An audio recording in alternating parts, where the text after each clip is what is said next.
Hello friends, આજની એક વાત કરવી છે નિરીક્ષણ શક્તિ ઉપર, એટલે કે ઓબ્ઝર્વેશન ઉપર. ઘણી વખત આપણે દરેક વસ્તુને જોઈએ છીએ. મોસ્ટલી જ્યારે આપણે બહાર કશે જતા હોય ત્યારે રસ્તા રોડ ઉપર ઘણી બધી વસ્તુઓ જોઈએ છીએ. ઓફિસમાં અથવા તો જ્યારે આપણે સ્ટડીઝ કરતા હોય ત્યારે ઘણી બધી વસ્તુઓ જોતા હોઈએ. પણ આપણે ઓબ્ઝર્વેશન સ્કિલ્સ લેક કરીએ છીએ. ઓબ્ઝર્વેશન સ્કિલ એટલે આપણને જે કહેવામાં આવે છે એને એકદમ ધ્યાનથી સાંભળવું, એમાંથી બીજું ઇમ્પ્લાઇડ શું કહેવા માગે છે એ સમજવું, અને આજુબાજુનું વાતાવરણ શું કહે છે એ બધું અંદરથી સમજવું, તેને ઓબ્ઝર્વેશન કહે છે. આપણે ઘણી વખત ઘરમાં કંઈ વાત થતી હોય કે આ વસ્તુ લેવાની છે પણ ખબર નથી આ નજીકમાં ક્યાં શોપ છે, ત્યારે ઘણી વખત ઘરમાંથી જ કોઈ વ્યક્તિ બોલે કે હા મેં જોઈ છે, આ રોડ ઉપર અહીં આપણે જઈએ છીએ ને ત્યાં આવે છે ખૂણા ઉપર.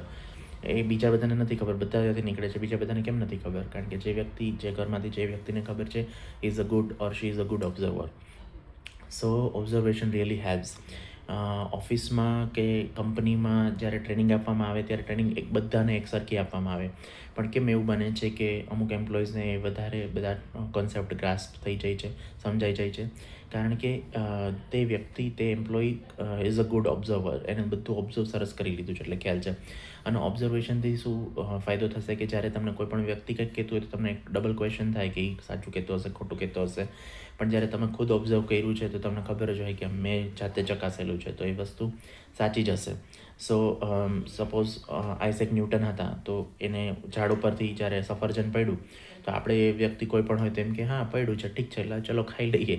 પણ આઇઝેક ન્યૂટને શું વિચાર્યું કે નીચે જ કેમ પડ્યું, ઉપર કેમ ન પડ્યું, અને એના લીધે ગુરુત્વાકર્ષણના નિયમની શોધ થઈ. તો basic thing about this innovation was the observation.